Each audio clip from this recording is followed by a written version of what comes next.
Sukhjinder Singh hope Immigration service तो अज तुहाडे लई कैमरा दी सैकेंड पार्ट लैके हाजिर हाँ जिहदे विच असीं डिस्कस करांगे कैमरा मैट्रिक्स पॉइंट्स। कल जिहड़ी पहले वीडियो असीं पार्ट 1 रिलीज़ कीती है उहदे विच आपां डिस्कस कीता कि मिनीमम रिक्वायरमेंट्स की है। सो पहला तो तुसीं किसी भी एप्लीकेशन नाल जां किसी भी आपां लॉन्च करदे उहदे विच आपां देखदे भी मिनीमम रिक्वायरमेंट्स की है जां थ्रैशोल्ड रिक्वायरमेंट्स की है। उस तो बाद फिर वो पूल होंदा उहदे विच पॉइंट्स गिने जाते भी मिनीमम रिक्वायरमेंट्स हो सकता भी 2000 बंदा मीट कर रहा है पर उन्होंने इन्विटेशन 200 या 400 में भेजना है। दैन वो जो पूल ऑफ पॉइंट्स आ उहदे विचों देखते हैं भी मैक्सीमम पॉइंट्स किहदे ने। So you have to meet the minimum requirements then we go towards भी अपने पॉइंट्स या स्कोर किन्ने आपां उस मैट्रिक्स से एक्यूमुलेट कर सकते हैं। आपां 1 बाय 1 सारे पॉइंट्स नूं डिस्कस करांगे। एक ब्रीफ डिस्कशन है डिटेल विच तुसीं कदे कोई सिनारियो जो तुहाडा हैगा different and you need some help तो तुसीं सानूं होप इमिग्रेशन सर्विस ते कॉल कर सकदे हो थल्ले दित्ते नंबरां ते।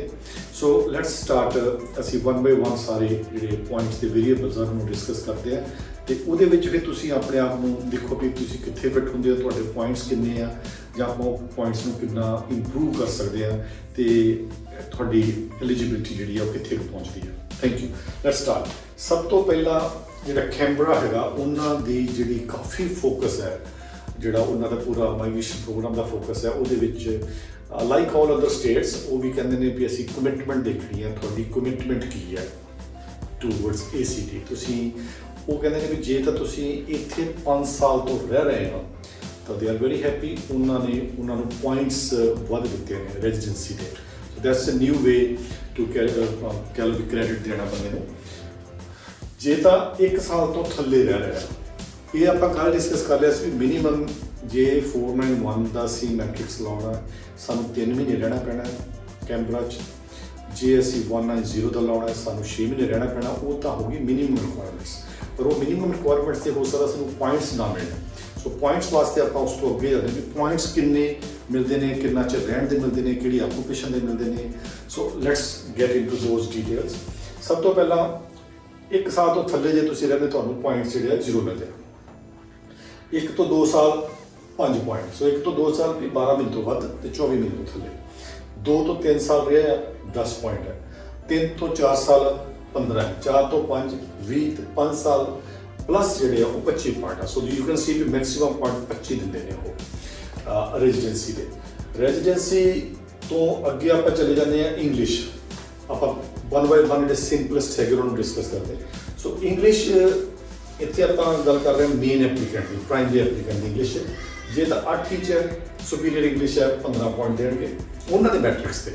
सो लैट मी गो बैक अगेन ये जो पॉइंट्स आ ये असी डिपार्टमेंट ऑफ होम अफेयर के जोड़े एक्सप्रैशन ऑफ इंटरस्ट के पॉइंट्स आ वो गल नहीं कर रहे। एक कैमरा का अपना मैट्रिक्स है पॉइंट्स का उन्होंने अपना पॉइंट सिस्टम है। इदा कह लो कि डिपार्टमेंट ऑफ होम अफेयर के पॉइंट सिस्टम के उन्होंने अपना पॉइंट सिस्टम लेके आंदा भी असी तुहानूं तां इनवाइट करांगे जो तुहाडे कोल एस मैट्रिक्स के ज़्यादा पॉइंट होंगे बिटवीन द एप्लीकेंट्स जिहड़े भी तुसीं उत्थे अप्लाई किया जां लॉन्च किया है। सो इंग्लिश विच 7 या 10 पॉइंट है। 6 विच थ्रैशोल्ड रिक्वायरमेंट उस तो थल्ले दा डिपार्टमेंट होम अफेयर जिहड़ियां स्किल्ड माइग्रेशन एप्लीकेशनां नूं नहीं लैंदा। थ्रैशोल्ड रिक्वायरमेंट मिनिमम रिक्वायरमेंट है इहदा 0 पॉइंट है। सो 7 ते 8 इत्थे काफ़ी तुहाडी चांसिस ऑफ इंप्रूवमेंट रहणगे हमेशा भी 10 तो 15 दे तुसीं जा सकोगे। 10 ते तुसीं मिनिमम ही ला लो। अजकल काफ़ी बच्चों का देखते हैं 7 PT दे विच आप बच्चों के 8 भी साडे पिंडां वाले बच्चों के भी आ रहे हैं। So there is a huge improvement in this area. दूजा है जी नॉमिनेटेड ऑक्यूपेशन। उस तो पहला let's go to spouse English. Spouse English 7 के 5 पॉइंट आ 6 के 0 है। जे तुसीं स्पाउस के पॉइंट गिनदे हो तो 6 होने तो मस्ट है। That's a threshold for the spouse not for the department of immigration. Camera की गल कर रहे हैं कैमब्रिज मैट्रिक्स की। सो 7 है 6 0 ने। Let's go back to nominated occupation. हुण इन्हां दी लिस्ट है कल भी आप डिस्कस किया सीगा कैमरा की ऑक्यूपेशन लिस्ट है। ਉਹਦੇ ਵਿੱਚ ओपन ऑक्यूपेशनस ने ਉਹਦੇ ਵਿੱਚ क्लोज्ड ऑक्यूपेशन ਜਿਹਦੇ ओपन ऑक्यूपेशन से ਉਹਦੇ ਵਿੱਚ कैविएट्स कुछ ऑक्यूपेशनस ਹੈਗੇ ਨੇ ਜੇ ਉਹ कैविएट नहीं मीट करता ਉਹਦੀ रिक्वायरमेंट्स ਤਾਂ ਉਸ ਓਪਨ ਆਕੂਪੇਸ਼ਨ ਨੂੰ ਵੀ ਉਹ ਕਹਿੰਦੇ we will deem it as a close, ਇਹ ਕਲੋਜ਼ ਆਕੂਪੇਸ਼ਨ ਹੈ। ਸੋ ਜਿਹੜੀ ਆਕੂਪੇਸ਼ਨ ਨੋਮੀਨੇਟ ਕਰਦਾ, ਲੈਟਸ ਸੇ ਅਕਾਊਂਟੈਂਟ ਜਿਹੜਾ ਉਹ ਕਲੋਜ਼ ਆਕੂਪੇਸ਼ਨ ਹੈ, ਇਹਦਾ ਮਤਲਬ ਉਹਦੇ 0 ਪੁਆਇੰਟ ਹੋਣਗੇ। ਉਹ ਨੋਮੀਨੇਟ ਕਰ ਸਕਦਾ ਹੈ ਅਕਾਊਂਟੈਂਟ ਨੂੰ, ਬਟ ਉਹਦੇ ਪੁਆਇੰਟ ਉਹਨੂੰ 0 ਮਿਲਣਗੇ। ਰਜਿਸਟਰਡ ਨਰਸ ਹੈ, ਉਹ ਓਪਨ ਆਕੂਪੇਸ਼ਨ ਹੈ। ਮੋਟਰ ਮਕੈਨਿਕ ਹੈ, ਉਹ ਓਪਨ ਆਕੂਪੇਸ਼ਨ ਹੈ। ਸੋ ਜਿਹੜੀ ਤੁਸੀਂ ਨੋਮੀਨੇਟ ਕਰ ਰਹੇ ਆਕੂਪੇਸ਼ਨ, ਤੁਹਾਡੀ ਜਿਹੜੀ ਪੜ੍ਹਾਈ ਆ ਜਿਹਦੇ ਵਿੱਚ ਤੁਸੀਂ ਸਕਿੱਲ ਅਸੈਸਮੈਂਟ ਕਰਾਈ ਹੈ, ਉਹ ਨੋਮੀਨੇਟਡ ਆਕੂਪੇਸ਼ਨ ਜਿਹੜੀ ਹੈ, ਜੇ ਉਹ ਓਪਨ ਹੈ and then you meet the caveat, ਉਹ 20 ਪੁਆਇੰਟ ਮਿਲਣਗੇ। That's a big boost here. ਜੇ ਤੁਹਾਡੀ ਆਕੂਪੇਸ਼ਨ ਓਪਨ ਹੈ, ਤੁਸੀਂ ਉਹਦਾ ਕੈਵੀਏਟ ਵੀ ਮੀਟ ਕਰਦੇ ਆ ਤਾਂ 20 ਪੁਆਇੰਟ ਨੇ। ਹੁਣ ਅਕਾਊਂਟੈਂਟ ਨੂੰ ਇੱਥੇ 0 ਮਿਲਣਗੇ। So that is going to make a big difference. ਅੱਗੇ ਜਾ ਕੇ ਵੀ ਦੇਖਾਂਗੇ ਆਪਾਂ। ਫਿਰ ਜੀ ਉਹਦੀ qualifications, these are very basic things. Qualification ਦੇ ਬੰਦੇ ਨੇ ਡਾਕਟਰੇਟ ਕੀਤੀ ਹੈ, PhD ਕੀਤੀ ਹੈ, 20 ਪੁਆਇੰਟ ਹੈ। ਮਾਸਟਰਸ ਕੀਤੀ ਹੈ, 15 ਪੁਆਇੰਟ ਹੈ। ਬੈਚਲਰ ਕੀਤੀ ਹੈ, 10 ਪੁਆਇੰਟ ਹੈ। ਡਿਪਲੋਮਾ 2 ਸਾਲ ਘੱਟੋ ਘੱਟ ਕੀਤਾ ਤੇ 5 ਪੁਆਇੰਟ ਹੈ। ਇਹ ਹੈਗਾ ਮੇਨ ਐਪਲੀਕੈਂਟ। ਤੇ ACT ਸਟੱਡੀ ਜਿਹੜੀ ਹੈ, ਜੇ ਇਹ ਤਾਂ ਹੈ ਜਨਰਲੀ ਵੀ ਬੰਦੇ ਨੇ ਪੜ੍ਹਾਈ ਇਹ ਕੀਤੀ ਹੈ, ਬੈਚਲਰ, ਮਾਸਟਰ ਜਾਂ PhD ਜਾਂ ਡਿਪਲੋਮਾ, ਉਹ ਆਸਟ੍ਰੇਲੀਆ 'ਚ ਕੀਤਾ ਜਾਂ ਓਵਰਸੀਜ਼ ਕੀਤਾ। ਓਵਰਸੀਜ਼ ਦੇ ਕੀਤਾ ਤਾਂ ਉਹ ਇਕੁਅਲੈਂਟ ਹੋਣਾ ਚਾਹੀਦਾ ਆਸਟ੍ਰੇਲੀਅਨ ਸੇਮ ਲੈਵਲ ਦੀ ਕੁਆਲੀਫਿਕੇਸ਼ਨ 'ਤੇ। So that is just a general education. ਹੁਣ ਇਹ ਵੀ ਹੋ ਸਕਦਾ ਵੀ ਉਸ ਬੰਦੇ ਨੇ ਜਿਹੜੀ ਉਹ ਪੜ੍ਹਾਈ ਕੀਤੀ ਆ ਉਹ ACT 'ਚ ਕੀਤੀ ਹੈ, ਉਹਦੇ ਵੱਖਰੇ ਪੁਆਇੰਟਸ ਮਿਲਣਗੇ। ਤੇ ACT ਸਟੱਡੀ 'ਚ ਜੇ ਕਹਿੰਦੇ 4 ਸਾਲ ਪਲੱਸ ਸਟੱਡੀ ਕੀਤੀ ਹੈ, 20 ਪੁਆਇੰਟ ਆ। 3 ਸਾਲ ਪਲੱਸ 3 ਸਾਲ ਦੀ ਸਟੱਡੀ ਕੀਤੀ ਹੈ ਕਿਸੇ ਨੇ ਤੇ 15 ਪੁਆਇੰਟ ਨੇ। 2 ਸਾਲ ਦੀ ਸਟੱਡੀ ਹੈ, 10 ਨੇ। 1 ਸਾਲ ਦੀ ਸਟੱਡੀ ਦੇ 5 ਪੁਆਇੰਟ ਨੇ। 1 ਸਾਲ ਦੀ ਸਟੱਡੀ ਦੇ ਵਿੱਚ ਉਹਨਾਂ ਨੇ ਪ੍ਰੋਫੈਸ਼ਨਲ ਈਅਰ ਜੇ ਤੁਸੀਂ ਕੈਮਬਰਾ 'ਚ ਬੈਠ ਕੇ ਕੀਤਾ ਹੈ, ਜਿੱਦਾਂ ਅਕਾਊਂਟੈਂਟਸ ਕਰਦੇ ਨੇ, ਪ੍ਰੋਫੈਸ਼ਨਲ ਈਅਰ IT ਵਾਲੇ ਕਰਦੇ ਨੇ, ਉਹਦੇ ਵੀ ਉਹ 5 ਪੁਆਇੰਟ ਦਿੰਦੇ ਨੇ। ਉਹਨਾਂ ਨੇ ਇਹ ਵੀ ਕਹਾ ਸਪੈਸੀਫਿਕ ਕੀਤਾ ਵੀ ਜੇ ਤੁਸੀਂ 1 ਸਾਲ ਦਾ ਪ੍ਰੋਫੈਸ਼ਨਲ ਈਅਰ ਤੇ 1 ਸਾਲ ਦਾ ਕੋਈ ਹੋਰ ਕੋਰਸ ਕੀਤਾ ਹੈ ਤਾਂ ਉਹਦੇ ਉਹ ਤੁਹਾਨੂੰ 2 ਸਾਲ ਦੇ ਪੁਆਇੰਟ ਦੇਣਗੇ। ਸੋ ਦੇ ਕੰਸੀਡਰ ਵੀ 1 ਸਾਲ ਦਾ ਇਹ ਕੀਤਾ, 1 ਸਾਲ ਦਾ ਦੂਸਰਾ ਵੀ ਕਰ ਦਿੱਤਾ ਹੈ। ਸੋ ਤੁਸੀਂ ਇੱਥੇ ਥੋੜਾ ਬਹੁਤਾ ਕਰ ਸਕਦੇ ਹੋ if you are moving to Canberra after your ਇੱਥੇ ਸਟੱਡੀ ਕਰਨ ਤੋਂ ਬਾਅਦ। ਤੇ ਤੁਸੀਂ ਕੈਮਬਰਾ 'ਚ 485 ਤੇ ਚਲੇ ਜਾਂਦੇ, ਉੱਥੇ ਤੁਸੀਂ ਆਪਣਾ ਪ੍ਰੋਫੈਸ਼ਨਲ ਈਅਰ ਕਰ ਸਕਦੇ ਨਾਲ। ਪਰ ਉਹ ਕੰਕਰੈਂਟ ਐਜੂਕੇਸ਼ਨ ਨਹੀਂ, ਤੁਸੀਂ ਇਹ ਨਹੀਂ ਕਰ ਸਕਦੇ ਵੀ ਪ੍ਰੋਫੈਸ਼ਨਲ ਈਅਰ ਵੀ ਕਰ ਰਹੇ ਆ ਤੇ ਪਲੱਸ ਤੁਸੀਂ ਡਿਪਲੋਮਾ ਵੀ ਹੋਰ ਕਰ ਰਹੇ ਆ ਟੂ ਮੇਕ ਇਟ 2 ਈਅਰ। ਨਹੀਂ, ਉਹ ਪਹਿਲਾਂ ਇੱਕੋ ਕਰ ਲਓ, ਦੂਸਰੇ ਦੋ ਬਾਅਦ ਵਿੱਚ। ਇਹਨੂੰ ਕੰਕਰੈਂਟ ਨਹੀਂ ਹੋ ਸਕਦੇ, ਦੋਨੋਂ ਐਜੂਕੇਸ਼ਨਾਂ ਇਕੱਠੀਆਂ ਨਹੀਂ ਕਰ ਸਕਦੇ। That's point to be noted. So ACT study, ਜੇ ਤੁਸੀਂ ਸੋਚੋ ਕਿ 3 ਸਾਲ ਦੀ ਡਿਗਰੀ ਤੁਸੀਂ ACT 'ਚ ਕੀਤੀ ਹੈ, ਤੁਹਾਨੂੰ 15 ਇੱਥੇ ਮਿਲ ਜਾਣੇ ਤੇ 10 ਤੁਹਾਨੂੰ ਇੱਥੇ ਮਿਲ ਜਾਣੇ। ਜੇ ਮਾਸਟਰਸ ਕੀਤੀ ਹੈ ਉੱਥੇ ਤੁਸੀਂ ਤੇ ਮਾਸਟਰਸ 2 ਸਾਲ ਦੀ ਕੀਤੀ ਹੈ, ਜੇ ਤੁਸੀਂ 10 ਇੱਥੇ ਮਿਲਦੇ ਨੇ, 15 ਉੱਥੇ ਮਿਲਦੇ ਨੇ। So it comes out to be 2 ਅਸੀਂ ਇੱਥੇ ਪੁਆਇੰਟ ਗੇਨ ਕਰ ਸਕਦੇ ਹਾਂ ਡਿਪੈਂਡਿੰਗ ਜੇ ਅਸੀਂ ਸਟੱਡੀ ਕਿੱਥੇ ਕੀਤੀ ਹੈ। So as you can see ਵੀ ਰੈਜ਼ੀਡੈਂਸੀ ਵਿੱਚ ਵੀ ਉਹ ਪੁਆਇੰਟਸ ਜਿਹੜੇ ਨੇ ਉਹਨਾਂ ਨੂੰ ਵੱਧ ਦੇ ਰਹੇ ਨੇ ਜਿਹੜੇ ਕੈਮਬਰਾ ਦੇ ਵਿੱਚ ਜ਼ਿਆਦਾ ਚਿਰ ਤੋਂ ਰਹਿ ਰਹੇ ਨੇ। ਫਿਰ ਉਹ extra points up to 20 point extra ਦੇ ਰਹੇ ਨੇ ਤੁਹਾਨੂੰ ਤੁਹਾਡੇ ਮੈਟ੍ਰਿਕਸ ਤੇ ਅਪ ਟੂ 20 ਜੇ 4 ਸਾਲ ਤੋਂ ਸਟੱਡੀ ਕੀਤੀ ਹੋਈ ਹੈ। ਅਪ ਟੂ ਕਹਿ ਰਹੇ ਮੋਸਟਲੀ ਆਪਣੇ 2 ਜਾਂ 3 ਸਾਲ ਦੇ ਵਿੱਚ ਤਾਂ ਸਟੱਡੀ ਕਰਦੇ ਨੇ ਜੇ ਕੈਮਬਰਾ 'ਚ ਸਟੱਡੀ ਕੀਤੀ ਹੈ ਕਿਸੇ ਬੰਦੇ ਨੇ ਇੰਡੀਆ ਤੋਂ ਆ ਕੇ ਜਾਂ ਕਿਸੇ ਹੋਰ ਕੰਟਰੀ ਤੋਂ ਆ ਕੇ। ਸੋ ਇੱਥੇ ਕਾਫੀ ਉਹ ਤੁਹਾਨੂੰ ਪ੍ਰੈਫਰ ਕਰ ਰਹੇ ਨੇ, ਇੱਥੇ ਪ੍ਰੈਫਰ ਕਰ ਰਹੇ ਨੇ। ਦੈਨ ਤੁਹਾਨੂੰ ਕਹਿ ਰਹੇ ਨੇ ਸਾਡੀ ਨੋਮੀਨੇਟ ਆਕੂਪੇਸ਼ਨ ਓਪਨ ਜੇ ਹੈਗੇ ਆ, ਤੁਹਾਨੂੰ ਅਸੀਂ ਉੱਥੇ ਵੀ ਐਕਸਟਰਾ ਪੁਆਇੰਟਸ ਦੇਵਾਂਗੇ। ਸੋ now let's come to the employment in ACT.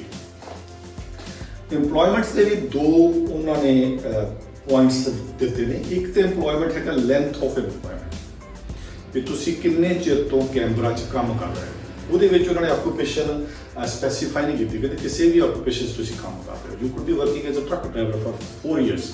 ਸੋ 12 ਮਹੀਨੇ ਤੋਂ ਬਾਅਦ ਜੇ ਕੰਮ ਕਰ ਰਹੇ ਹੋ ਤੁਸੀਂ ਉੱਥੇ ਕਿਸੇ ਵੀ ਆਕੂਪੇਸ਼ਨ 'ਚ, ਤਾਂ ਤੁਹਾਨੂੰ ਦਿੰਦੇ ਨੇ 10 ਪੁਆਇੰਟ। 6 ਮਹੀਨੇ ਤੋਂ 12 ਮਹੀਨੇ ਦੇ ਵਿੱਚ ਜੇ ਤੁਸੀਂ ਇੱਥੇ ਕੰਮ ਕੀਤਾ ਤੇ 5 point. Less than 6 month 0 point. Although 3 ਮਹੀਨੇ 491 ਦਾ ਐਲੀਜੀਬਿਲਿਟੀ ਕ੍ਰਾਈਟੇਰੀਆ ਹੈ, ਰਿਕੁਆਇਰਡ ਹੈ। 6 ਮੰਥ 190 ਰਿਕੁਆਇਰਡ ਹੈ। ਬਟ 6 ਮੰਥ ਤੱਕ ਜੇ ਥੱਲੇ ਉਹਦੇ ਅਸੀਂ ਕੰਮ ਕਰਦੇ ਹੋ ਤੇ ਸਾਨੂੰ ਲੈਂਥ ਆਫ ਇੰਪਲੋਇਮੈਂਟ 'ਚ ਕੋਈ ਪੁਆਇੰਟ ਨਹੀਂ ਮਿਲਦਾ। So length of employment is a variable ਜਿੱਥੇ ਤੁਸੀਂ ਗੇਨ ਕਰ ਸਕਦੇ ਜੇ ਤੁਸੀਂ ਉੱਥੇ ਜ਼ਿਆਦਾ ਚਿਰ ਤੋਂ ਰਹਿ ਰਹੇ ਹੋ। ਇਫ ਵੀ ਸੇ ਵੀ ਤੁਸੀਂ ਉੱਥੇ 3-4 ਸਾਲ ਤੋਂ ਰਹਿ ਰਹੇ ਹੋ।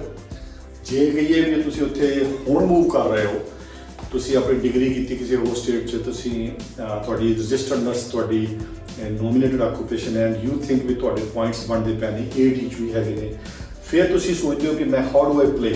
ਤੁਸੀਂ ਇੱਥੇ ਬੈਠੇ ਹੋ, ਸਪਾਊਸ ਤੁਹਾਡਾ 7 ਇੰਚ ਤੇ ਬੈਠਾ ਹੈ ਜਾਂ ਚਲੋ 6 ਇੰਚ ਤੇ ਵੀ ਬੈਠਾ ਹੈ, ਓਪਨ ਦੇ ਤੁਹਾਨੂੰ 20 ਮਿਲਦੇ ਪਏ ਨੇ, 2 ਸਾਲ ਤੁਹਾਡੇ ਕੋਲ 485 ਆ ਉੱਥੇ, ਉਹਦੇ ਵਿੱਚ you could be gaining 1 year hair.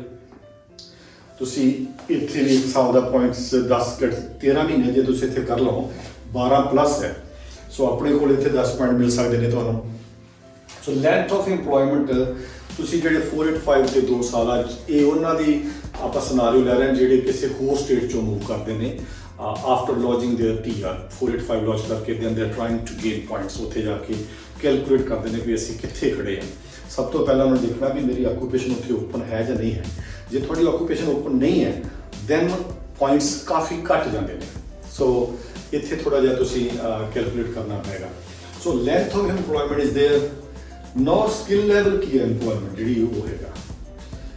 Length employment ਜੋ ਆਕੂਪੇਸ਼ਨ ਦੀ ਕੋਈ ਗੱਲ ਨਹੀਂ ਕਰਦੇ, ਬਟ ਜੇ ਆਪਾਂ ਸਕਿੱਲ ਲੈਵਲ ਤੇ ਚੱਲ ਜਾਈਏ, ਜੇ ਤੁਸੀਂ ਆਪਣੀ ਨੋਮੀਨੇਟ ਆਕੂਪੇਸ਼ਨ ਜਿਹੜੀ ਕਿ ਓਪਨ ਹੈ ਉਹਦੇ 'ਚ ਕੰਮ ਕਰਦੇ ਹੋ ਤਾਂ 20 ਪੁਆਇੰਟ ਦਿੱਤੇ ਨੇ ਐਕਸਟਰਾ। ਇਹ ਜਿਹੜੇ ਕੰਮ ਹੈ ਇਹ ਹੋ ਸਕਦਾ ਤੁਸੀਂ 3 ਮਹੀਨੇ ਕੀਤਾ ਹੋਵੇ। ਸੋ ਫॉर ਐਗਜ਼ਾਮਪਲ ਜੇ ਬੰਦਾ ਉੱਥੇ 12 ਮਹੀਨੇ ਪਹਿਲਾਂ ਗਿਆ, ਉਹਨੂੰ ਰਜਿਸਟਰਡ ਨਰਸ ਦੀ ਜੌਬ ਨਹੀਂ ਮਿਲੀ, ਉਹਨੇ 12 ਮਹੀਨੇ ਕੰਮ ਕੀਤਾ, ਏਜ ਕੇਅਰ ਵਰਕਰ ਦੇ ਤੌਰ ਤੇ ਕੰਮ ਕੀਤਾ ਜਾਂ ਕਿਸੇ ਹੋਰ ਜੌਬ 'ਚ ਕੰਮ ਕੀਤਾ, ਉਹਨੂੰ ਲੈਂਥ ਆਫ ਇੰਪਲੋਇਮੈਂਟ ਦੇ 10 ਪੁਆਇੰਟ ਇੱਥੇ ਮਿਲ ਜਾਣੇ ਨੇ। ਬਾਅਦ ਵਿੱਚ ਜਿਹੜਾ ਸਕਿੱਲ ਲੈਵਲ ਵੀ ਉਹਨੇ ਕਿਹੜੇ ਸਕਿੱਲ ਲੈਵਲ ਤੇ ਕੰਮ ਕੀਤਾ ਉਹਦੇ ਵਿੱਚ ਉਹ ਕਹਿੰਦੇ ਸਿਰਫ 3 ਮਹੀਨੇ ਘੱਟੋ ਘੱਟ ਤੁਸੀਂ ਕੰਮ ਕੀਤਾ ਹੋਣਾ ਚਾਹੀਦਾ ਹੈ ਤੇ ਆਪਣੀ ਓਪਨ ਆਕੂਪੇਸ਼ਨ 'ਚ ਕੀਤਾ ਤੇ 20 ਪੁਆਇੰਟ ਦੇਣਗੇ। ਸੋ ਇੱਥੇ ਥੋੜਾ ਜਿਹਾ ਡਿਫਰੈਂਟ ਹੈ ਇਹਦੇ ਨਾਲ। ਸੋ ਯੂ ਕੁਡ ਬੀ ਕੋਈ ਬੰਦਾ ਹੋ ਸਕਦਾ ਵੀ ਟਰੱਕ ਡਰਾਈਵਰ ਦੇ ਤੌਰ ਤੇ 3 ਸਾਲ ਤੋਂ ਕੰਮ ਕਰ ਰਿਹਾ, 2 ਸਾਲ ਤੋਂ ਕੰਮ ਕਰ ਰਿਹਾ, ਸੋ ਦੈਟਸ ਡਿਫਰੈਂਟ। ਪਰ ਜਦੋਂ ਉਹਨੇ ਮੈਟ੍ਰਿਕਸ ਲੌਂਚ ਕਰਨਾ ਉਹ ਤੋਂ 3 ਮਹੀਨੇ ਪਹਿਲਾਂ ਉਹ ਆਪਣੀ ਨੋਮੀਨੇਟਡ ਆਕੂਪੇਸ਼ਨ 'ਚ ਜੇ ਕੰਮ ਕਰਦਾ ਹੈਗਾ 3 ਮਹੀਨੇ ਪਹਿਲਾਂ 20 ਘੰਟੇ ਘੱਟੋ ਘੱਟ, and it has to be continuous employment. ਤੇ ਜਿਹੜੇ ਆਪਾਂ ਕੱਲ ਰੇਟ ਡਿਸਕਸ ਕੀਤੇ ਸੀ ਵੀ ਜੇ ਫੁੱਲ ਟਾਈਮ ਹੈਗਾ $50,000 ਦਾ ਪੈਕੇਜ ਹੋਣਾ ਚਾਹੀਦਾ, ਪਾਰਟ ਟਾਈਮ ਤੇ ਕੈਜੂਅਲ ਹੈਗਾ ਤੇ $26 ਪਲੱਸ ਲੋਡਿੰਗ ਜਿਹੜੀ ਹੈ ਕੈਜੂਅਲ ਜਾਂ ਪਾਰਟ ਟਾਈਮ ਦੀ ਪਾ ਕੇ ਉਹ ਡਾਲਰ ਦਾ ਜਿਹੜਾ ਰੇਟ ਕੱਢ ਕੇ ਤੁਸੀਂ ਘੰਟੇ ਦਾ ਉਹ ਇੱਥੇ ਯੂਜ਼ ਕਰਨਾ ਹੈਗਾ। So let's go back. Open occupation 'ਚ ਕੰਮ ਕਰਦਾ ਬੰਦਾ ਉਹਦੇ 20 ਪੁਆਇੰਟ ਨੇ। ਜੇ ਬੰਦਾ ਕਹਿੰਦਾ ਵੀ ਮੈਂ 457 482 ਵੀਜ਼ੇ ਤੇ ਬੈਠਾ ਫॉर द ਲਾਸਟ 6 ਮੰਥ ਤੇ ਮੇਰੇ ਕੋਲ 1 ਸਾਲ ਦਾ ਹੋਰ ਵੀਜ਼ਾ ਹੈਗਾ, ਇਹ ਚੇਤੇ ਆਊਗਾ ਤੁਹਾਨੂੰ। ਇਹ ਕੱਲ ਆਪਾਂ ਯੂਜ਼ ਕੀਤਾ ਸੀ 190 ਦਾ ਇੱਕ ਐਲੀਜੀਬਿਲਿਟੀ ਕ੍ਰਾਈਟੇਰੀਆ ਵੀ ਹੈ, ਵਨ ਆਫ ਦਾ 3 ਸੀਗੇ, ਇੱਕ ਸੀ 5 ਸਾਲ ਦੀ ਰੈਜ਼ੀਡੈਂਸੀ, ਇੱਕ ਸੀ ਇਹ ਵੀਜ਼ਾ ਤੇ ਇੱਕ ਸੀਗਾ ਓਪਨ ਆਕੂਪੇਸ਼ਨ। ਤਾਂ ਤੁਸੀਂ 190 ਲਈ ਅਪਲਾਈ ਕਰ ਸਕਦੇ ਹੋ। ਸੋ ਜੇ ਤੁਸੀਂ ਇਸ ਵੀਜ਼ੇ ਤੇ ਬੈਠੇ ਆ ਤਾਂ ਕਹਿੰਦੇ ਤੁਹਾਨੂੰ ਅਸੀਂ 15 ਨੰਬਰ ਦੇਵਾਂਗੇ। ਜਾਂ working in any occupation but not your nominated occupation. ਹੁਣ ਇੱਥੇ ਉਹ ਕਹਿੰਦੇ ਵੀ ਜੇ ਤੁਸੀਂ ਕਿਸੇ ਵੀ ਹੋਰ ਆਕੂਪੇਸ਼ਨ ਜਿਹੜੀ ਕਿ ACT ਦੀ ਲਿਸਟ ਤੇ ਓਪਨ ਹੈ ਉਹਦੇ 'ਚ ਕੰਮ ਕਰਦੇ ਹੋ, ਆਪਣੀ ਨੋਮੀਨੇਟਡ 'ਚ ਨਹੀਂ ਕਰ ਰਹੇ, ਐਜ਼ ਅ ਰਜਿਸਟਰਡ ਨਰਸ ਨਹੀਂ ਕਰ ਰਹੇ, ਬਟ ਕੋਈ ਹੋਰ ਨੋਮੀਨੇਟਡ ਕੋਈ ਹੋਰ ਓਪਨ ਆਕੂਪੇਸ਼ਨ ਹੈ ACT ਦੀ ਉਹਦੇ 'ਚ ਕੰਮ ਕਰ ਰਹੇ ਹੋ ਤਾਂ 10 ਪੁਆਇੰਟ ਤੁਹਾਨੂੰ ਫਿਰ ਵੀ ਦੇਣਗੇ। ਸੋ ਇੰਪਲੋਇਮੈਂਟ ਇੱਥੇ ਤੁਹਾਡੀ ਇੰਪਲੋਇਬਿਲਿਟੀ ਚੈੱਕ ਕੀਤੀ ਜਾ ਰਹੀ ਹੈ ਵੀ ਠੀਕ ਹੈ ਜੀ ਤੁਸੀਂ ਰਜਿਸਟਰਡ ਨਰਸ ਹੋ ਵਿਚ ਇਜ਼ ਓਪਨ, ਉਹਦੇ 'ਚ ਤੁਹਾਨੂੰ ਜੌਬ ਨਹੀਂ ਮਿਲੀ, ਪਰ ਤੁਸੀਂ ਸਪੋਜ਼ ਕਰੋ ਕਿਸੇ ਹੋਰ ਓਪਨ ਆਕੂਪੇਸ਼ਨ 'ਚ ਕੰਮ ਕਰ ਰਹੇ ਹੋ ਤੇ ਉਹ ਕਹਿੰਦੇ ਉਹਦੇ 'ਤੇ ਤੁਹਾਨੂੰ ਅਸੀਂ 10 ਪੁਆਇੰਟ ਦੇਵਾਂਗੇ। ਵਰਕਿੰਗ ਇਨ ਐਨੀ ਆਕੂਪੇਸ਼ਨ ਸਕਿੱਲ ਲੈਵਲ 1 2 3। ਹੁਣ ਇੱਥੇ ਆ ਜਾਓ ਵੀ ਬੰਦਾ ਕੋਈ ਟ੍ਰੇਡ 'ਚ ਕੰਮ ਕਰ ਰਿਹਾ ਹੈਗਾ, ਉਹ ਅਕਾਊਂਟੈਂਟ ਹੈ ਜਾਂ ਕੁਝ ਹੋਰ ਹੈ ਤਾਂ ਉਹ ਟ੍ਰੇਡ 'ਚ ਕੰਮ ਕਰ ਰਿਹਾ ਹੈਗਾ 3 ਮਹੀਨੇ ਤੋਂ, ਉਹਨੂੰ 5 ਪੁਆਇੰਟ ਮਿਲ ਜਾਣਗੇ, ਬਾਕੀ ਇਹਨੂੰ ਕੋਈ ਪੁਆਇੰਟ ਨਹੀਂ। ਸੋ ਕਿਸੇ ਵੀ ਆਕੂਪੇਸ਼ਨ 'ਚ ਕੰਮ ਕਰਦੇ ਪਏ 3 ਮਹੀਨਿਆਂ ਤੋਂ 5 ਪੁਆਇੰਟ ਮਿਲਦੇ ਤੁਹਾਨੂੰ। ਕਿਸੇ ਹੋਰ ਨੋਮੀਨੇਟਡ ਆਕੂਪੇਸ਼ਨ 'ਚ ਨੋਮੀਨੇਟਡ ਨਹੀਂ, ਕਿਸੇ ਹੋਰ ਓਪਨ ਆਕੂਪੇਸ਼ਨ 'ਚ ਕੰਮ ਕਰ ਰਹੇ ਹੋ 10 ਪੁਆਇੰਟ। ਜੇ 457 482 ਵੀਜ਼ਾ ਲੈ ਕੇ ਬੈਠੇ ਹੋ ਤੁਸੀਂ ਕੈਨਬਰਾ 'ਚ 15 ਪੁਆਇੰਟ ਮਿਲਦੇ, ਓਪਨ ਆਕੂਪੇਸ਼ਨ ਦੇ 20 ਪੁਆਇੰਟ ਨੇ। ਸੋ ਇੱਥੋਂ ਤੱਕ ਆਪਾਂ ਨੂੰ ਇਹ ਚੀਜ਼ਾਂ ਨੂੰ ਸਮਝ ਆ ਰਹੀ ਹੈ ਕਿ ਜੇ ਕੈਨਬਰਾ ਨੂੰ ਆਪਾਂ ਟਾਰਗੇਟ ਕਰਦੇ ਹਾਂ, ਆਕੂਪੇਸ਼ਨ ਓਪਨ ਹੋਵੇ ਜਾਂ ਆਪਾਂ ਉੱਥੇ ਜ਼ਿਆਦਾ ਸਮੇਂ ਤੋਂ ਰਹਿ ਰਹੇ ਹਾਂ, ਇਹਨਾਂ ਦੋਨਾਂ ਸਿਨਾਰੀਓਜ਼ ਦੇ ਵਿੱਚ ਸਾਡੇ ਪੁਆਇੰਟਸ ਬੂਸਟ ਕਰ ਸਕਦੇ ਨੇ। ਸੋ ਇੱਥੇ ਆ ਸਿੰਪਲੀ ਮੈਂ ਬਰੀਫ ਕੀਤਾ ਹੈਗਾ ਇਸ ਸਕਿੱਲ ਲੈਵਲ ਜਿਹੜੀ ਹੈ ਇਹਦੇ ਵਾਸਤੇ ਘੱਟੋ ਘੱਟ 3 ਮਹੀਨੇ ਕੰਮ ਕੀਤਾ ਹੋਣਾ ਚਾਹੀਦਾ ਤੁਸੀਂ ਇਹ ਪੁਆਇੰਟ ਕਲੇਮ ਕਰਨ ਵਾਸਤੇ। 20 ਆਵਰਸ ਮਿਨੀਮਮ ਕੀਤਾ ਹੋਣਾ ਚਾਹੀਦਾ and it has to be continuous 3 ਮਹੀਨੇ ਦਾ ਕੰਮ ਜਿਹੜਾ ਹੈਗਾ। Relevant on expression of interest. ਜਿਹੜੀ ਵੀ ਆਕੂਪੇਸ਼ਨ ਇਹ ਜਿਹੜਾ ਕੰਮ ਹੈਗਾ ਉਹਨਾਂ ਨੇ ਜਿਹੜਾ ਐਕਸਪ੍ਰੈਸ਼ਨ ਆਫ ਇੰਟਰਸਟ ਲੌਂਚ ਕੀਤਾ ਹੋਇਆ ਡਿਪਾਰਟਮੈਂਟ ਆਫ ਹੋਮ ਅਫੇਅਰਸ ਨਾਲ, ਉੱਥੇ ਇੱਕ ਆਉਂਦਾ ਹੁੰਦਾ ਇੱਕ ਬਟਨ ਜਾਂ ਇੱਕ ਚੋਇਸ ਹੁੰਦੀ ਹੈ ਵੀ ਤੁਹਾਡਾ ਜਿਹੜਾ ਐਕਸਪੀਰੀਅੰਸ ਤੁਸੀਂ ਉੱਤੇ ਦੇਖਦੇ, ਉੱਥੇ ਆਪਾਂ ਐਕਸਪੀਰੀਅੰਸ ਆਪਣਾ ਆਊਟਲਾਈਨ ਕਰਦੇ, ਉਹਦੇ ਵਿੱਚ ਹੁੰਦਾ ਵੀ is it relevant to your occupation or not. ਉੱਥੇ ਰੈਲੇਵੈਂਟ ਤੁਹਾਡਾ ਚੈੱਕ ਬਾਕਸ ਜਿਹੜਾ ਟਿਕ ਹੋਣਾ ਚਾਹੀਦਾ, ਤਾਂ ਉਹਨਾਂ ਨੇ ਇਹਨੂੰ ਕੰਸੀਡਰ ਕਰਨਾ ਹੈ। ਠੀਕ ਹੈ, so that's employment. Main applicant ਦੀ ਆਪਾਂ ਕੀਤੀ, ਲੈਂਥ ਆਫ ਇੰਪਲੋਇਮੈਂਟ, ਕਿਹੜੀ ਆਕੂਪੇਸ਼ਨ 'ਚੋਂ ਕੰਮ ਕੀਤਾ ਨੇ ਉਹਦੇ ਹਿਸਾਬ ਨਾਲ ਪੁਆਇੰਟ ਹੋ ਗਿਆ। ਹੁਣ let's go to spouse employment. Working in an open occupation, ਇਹ ਆਪਣਾ ਸੈਕੰਡਰੀ ਐਪਲੀਕੈਂਟਸ ਸਪਾਊਸ, ਉਹ ਕਹਿੰਦੇ ਨੇ ACT ਦੀ ਜਿਹੜੀ ਲਿਸਟ ਹੈ ਉਹਦੇ ਤੇ ਕਿਸੇ ਵੀ ਓਪਨ ਆਕੂਪੇਸ਼ਨ 'ਚ ਤੁਹਾਡਾ ਸਪਾਊਸ ਜੇ ਕੰਮ ਕਰਦਾ ਹੈ ਤੇ ਸਪਾਊਸ 3 ਮਹੀਨੇ ਕੰਮ ਕੀਤਾ ਹੋਇਆ ਉਹਨੇ, ਵੀ ਕੈਨ ਟੇਕ ਕੰਟੀਨਿਊਸ ਕਿਸੇ ਵੀ ਓਪਨ ਆਕੂਪੇਸ਼ਨ 'ਚ, but he or she must have skill assessment in that occupation. So ਉਹਨੂੰ ਹੀ 15 ਪੁਆਇੰਟ ਦੇਣਗੇ। So that's a big boost ਜੇ ਸੋਚਿਆ ਜਾ ਸਕੇ ਵੀ ਤੁਹਾਡਾ ਜਿਹੜਾ ਸਪਾਊਸ ਆ ਉਹਦਾ ਕੀ ਸਕਿੱਲਸ ਨੇ, ਕੀ ਕੋਈ ਓਪਨ ਆਕੂਪੇਸ਼ਨ ਹੈ ਜਿਹਦੇ 'ਚ ਉਹਨਾਂ ਦੀ ਸਕਿੱਲ ਅਸੈਸਮੈਂਟ ਕਰਾਈ ਜਾ ਸਕਦੀ ਹੈ, ਤੇ ਕੀ ਉਹਨਾਂ ਨੂੰ 3 ਮਹੀਨੇ ਲਈ ਕੰਮ ਮਿਲ ਸਕਦਾ ਉਹਦੇ ਵਿੱਚ before you submit the expression matrix. ਇੱਥੇ 15 ਪੁਆਇੰਟ ਨੇ। Working in any occupation, this could be a bit more easy. ਕਹਿੰਦੇ ਕਿਸੇ ਵੀ ਆਕੂਪੇਸ਼ਨ ਤੁਸੀਂ ਕੰਮ ਕਰ ਰਹੇ ਹੋ, ਪਲੱਸ ਤੁਹਾਡੇ ਕੋਲ ਉਸ ਆਕੂਪੇਸ਼ਨ ਦੀ ਸਕਿੱਲ ਅਸੈਸਮੈਂਟ ਹੈ। ਸਕਿੱਲ ਅਸੈਸਮੈਂਟ ਮੀਨਸ ਕਿ ਉਹਨਾਂ ਕੋਲ ਤੁਹਾਡੇ ਕੋਲ ਰੈਲੇਵੈਂਟ ਕੁਆਲੀਫਿਕੇਸ਼ਨ ਹੈ, ਟਰਸ਼ਰੀ ਕੁਆਲੀਫਿਕੇਸ਼ਨ ਹੈ, ਰਿਕੁਆਇਰਡ ਐਕਸਪੀਰੀਅੰਸ ਹੈਗਾ, ਤੇ ਤੁਹਾਡੇ ਕੋਲ ਇਹ ਚੀਜ਼ ਹੈ, ਤੁਸੀਂ 10 ਪੁਆਇੰਟ। ਅਖੀਰ ਤੇ ਆ ਜਾਂਦਾ ਜੀ ਵਰਕਿੰਗ ਇਨ ਐਨੀ ਆਕੂਪੇਸ਼ਨ, ਤੁਹਾਡਾ ਸਪਾਊਸ ਕੋਈ ਵੀ ਕੰਮ ਕਰ ਰਿਹਾ, ਕਿਸੇ ਵੀ ਲੈਵਲ ਤੇ ਕੰਮ ਕਰ ਰਿਹਾ, 5 ਪੁਆਇੰਟ ਤਾਂ ਤੁਹਾਨੂੰ ਦਿੰਦੇ ਨੇ। ਠੀਕ ਹੈ, ਸੋ if your spouse is working for 3 months 20 hours minimum continuous in any occupation, ਤੇ 5 ਪੁਆਇੰਟ ਹੈ। ਅਖੀਰ ਤੇ ਆ ਜਾਂਦਾ ਵੀ ਜੇ ਤੁਹਾਡਾ ਸਪਾਊਸ ਕੰਮ ਨਹੀਂ ਕਰ ਰਿਹਾ ਬਟ ਉਹਨਾਂ ਕੋਲ 3 ਸਾਲ ਦੀ ਕੋਈ ਡਿਗਰੀ ਹੈਗੀ ਹੈ ਤੇ 6 ਈਚ ਹੈਗੇ ਆ, ਫਿਰ ਵੀ ਉਹ 5 ਪੁਆਇੰਟ ਤੁਹਾਨੂੰ ਦੇ ਦੇਣਗੇ। ਸੋ ਆਹ ਤਾਂ I would say ਵੀ ਟੇਕਨ ਹੀ ਹੈ, but you can go up to this level easily. So 5 ਤਾਂ ਮਿਲ ਹੀ ਜਾਣਗੇ ਮੋਸਟਲੀ ਜਿੰਨਾ ਕਿ ਅਸੀਂ ਕਲਾਇੰਟ ਨਾਲ ਡੀਲ ਕਰਦੇ ਹਾਂ, but they can move to 10 ਜੇ ਥੋੜਾ ਜਿਹਾ ਪਲਾਨ ਕਰਕੇ ਚੱਲਣਗੇ, because you do have 1-2 ਸਾਲ ਤੁਹਾਡੇ ਕੋਲ ਉੱਥੇ ਤੁਸੀਂ ਜਾਂਦੇ ਆ ਤਾਂ ਸਾਰਾ ਕੁਝ ਨਹੀਂ ਹੋ ਰਿਹਾ। So you can move from here to here. ਫਿਰ ਇੱਕ ਫੈਮਿਲੀ ਟਾਈਜ਼ ਦੇ ਉੱਥੇ ਪੁਆਇੰਟਸ ਹੈਗੇ ਨੇ ਵੀ ਜੇ ਤੁਹਾਡਾ ਉੱਥੇ ਫੈਮਿਲੀ ਦੇ ਜਿੱਦਾਂ ਹਸਬੈਂਡ ਵਾਈਫ ਚਿਲਡਰਨ ਹੈਗੇ ਨੇ 20 ਪੁਆਇੰਟ ਦਿੰਦੇ ਨੇ। ਬਾਕੀ ਕੁਛ ਉਹਨਾਂ ਨੇ ਡਿਫਾਈਨ ਕੀਤੇ ਵੀ ਫਲਾਣੇ ਜਿਹੜੇ ਤੁਹਾਡੇ ਰਿਲੇਟਿਵਸ ਜੇ ਉੱਥੇ ਹੈਗੇ ਨੇ ਫੈਮਿਲੀ ਟਾਈਜ਼ ਵਿੱਚ, ਉਹਦਾ 10 ਪੁਆਇੰਟ ਵੀ ਹੈਗੇ ਨੇ। ਇਹਨੂੰ ਅਸੀਂ ਹੋਰ ਡਿਟੇਲਸ ਵਿੱਚ ਡਿਸਕਸ ਕਰ ਸਕਦੇ ਹਾਂ ਜਦੋਂ ਕੋਈ ਸਪੈਸੀਫਿਕ ਸਿਨਾਰੀਓ ਆਉਂਦਾ, ਤੁਸੀਂ ਕੋਈ ਕੁਐਸਚਨ ਤੁਹਾਨੂੰ ਭੇਜ ਸਕਦੇ ਹੋ। ਤੇ ਜਿੰਨੇ ਵੀ ਇਹ ਪੁਆਇੰਟਸ ਨੇ ਜਿਹੜੇ ਆਪਾਂ ਡਿਸਕਸ ਕੀਤੇ ਆ, go through all of them. ਇਹ ਸਾਰੇ ਜਿਹੜੀ ACT ਦੀ ਸਟੇਟ ਬੋਡੀ ਦੀ ਵੈਬਸਾਈਟ ਹੈ ਉੱਥੇ ਗਾਈਡਲਾਈਨਸ ਹੈਗੀਆਂ ਨੇ, ਉਹਨਾਂ ਨੂੰ ਇੱਕ ਹੋਰ ਟਾਈਮ ਹੋਏਗਾ ਤੁਹਾਡੇ ਕੋਲ ਡਿਸਕਸ ਕਰੋ।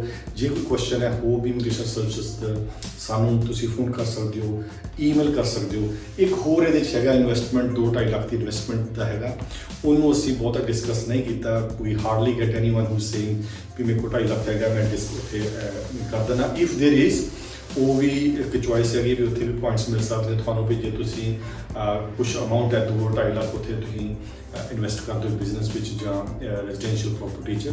ਸੋ ਦੇਰ ਇਜ਼ ਏ ਪੁਆਇੰਟ, ਉਹਨੂੰ ਮੈਂ ਇੱਥੇ ਡਿਸਕਸ ਨਹੀਂ ਕਰ ਰਿਹਾ। But if there is summon who has that kind of capacity ਤਾਂ ਸਾਨੂੰ ਡਿਸਕਸ ਕਰ ਸਕਦੇ ਹੋ, ਸਾਨੂੰ ਕਾਲ ਕਰ ਸਕਦੇ ਹੋ, ਤੇ ਅਸੀਂ more than happy to answer your queries.